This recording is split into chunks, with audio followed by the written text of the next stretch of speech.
So this is the brand new 2022 Zephyrus M16, and if you were looking for a redesign this year, that's not happening. Like, this is a very new design. It just came out last year, and I actually have the old one right below it to kind of show you that the dimensions haven't changed. In fact, the design is also identical. You still have the metal chassis, perforated lines, and depending how the light reflects off of them, you can see these colors going down the middle. And it's still a very light laptop, like a little over 4 pounds, so good performance to portability ratio there. And the port lineup is identical. I do wish they placed them on the back of the device. That would keep cables away from you when you have this thing on your desk.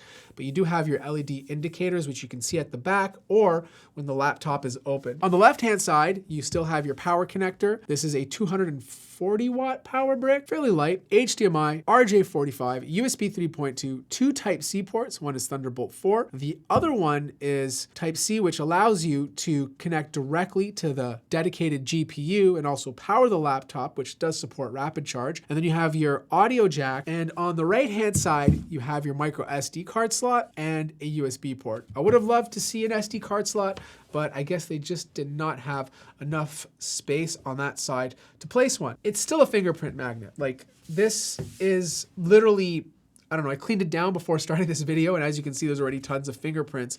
But more importantly, when you open it up, the deck of the keyboard is not like your standard metal chassis. It has this rubberized texture to it, and it is really prone to fingerprints. Like, you touch this thing, you use it for a couple of hours, and it's just gonna be a dirty mess. Keyboard is the same. You're still using an RGB keyboard. It's not per key, it's only single zone, and I'm totally cool with that. I don't need per key RGB, but at least you have the option to change it to different colors. You have your buttons up here to change the volume, mute the microphone, or bring up the armory crate. Now, you do have 4 speakers. They sound good, not better than a MacBook Pro, but they do sound really good for this laptop. And the sticker placement on the 2022 model, I kid you not, is actually better than the 2021 version. I find that Intel and NVIDIA have a better relationship than AMD and NVIDIA. Touchpad, super massive, okay? It's so accurate. I love the size of this thing. I just think ASUS cuts out the numpad for good reason and just makes it a better typing experience. You can place the keyboard, or sorry, display rather,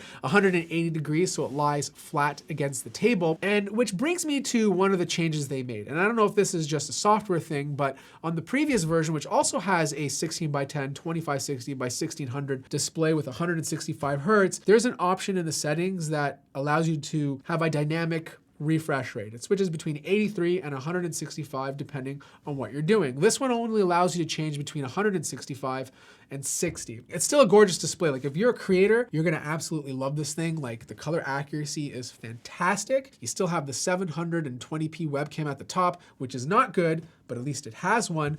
And I know a lot of people are super concerned about airflow, right? Like, with the G15, you have this like black bar at the bottom, so the air kind of hits that. Look, I've been using this guy on and off for a year, the old one, and the issues with heat has never been an issue. Like, literally, it hits the display, nothing happens. So I don't think you have anything to worry about. The other big change was the muck switch. The previous one didn't have one. The new one does, but it does require a restart. And the unfortunate part is you can't undervolt the CPU in the BIOS like you could on the 1100 or 11900H. Now, this unit is using the i9 12900H. It has the RTX 3070 Ti. It runs at 100 watts plus 20 for dynamic boost. Of course, that's 16-inch QHD plus 165 Hertz display.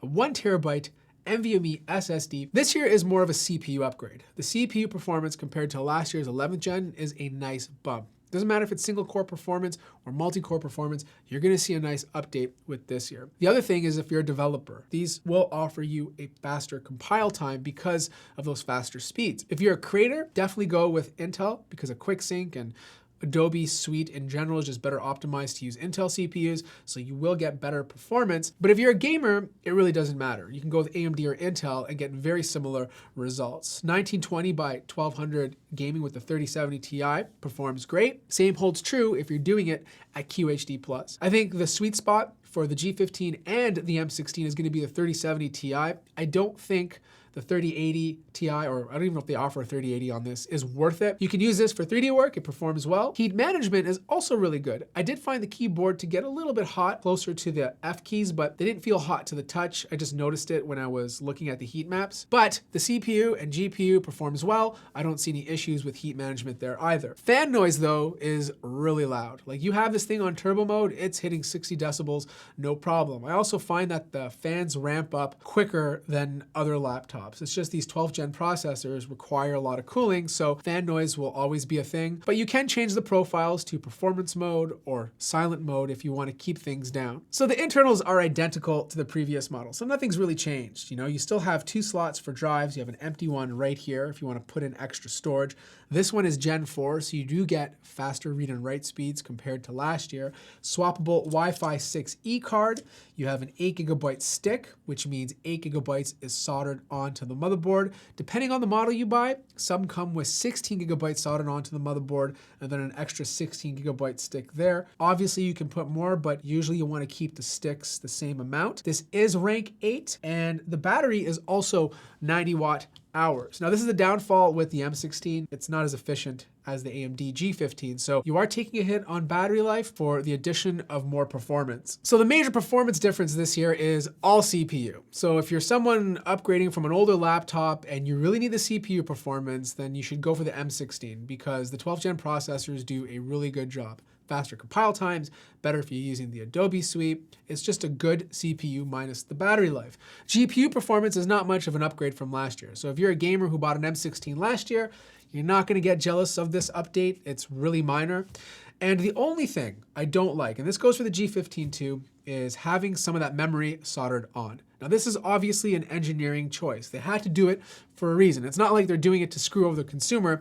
There's obviously some sort of constraint where they can only offer you one stick to upgrade. And yeah, if you're interested in picking it up, there'll be a link in the description below. If you have any more questions, let me know. Like the video if you liked it, subscribe if you haven't already, and I'll see you guys in the next one.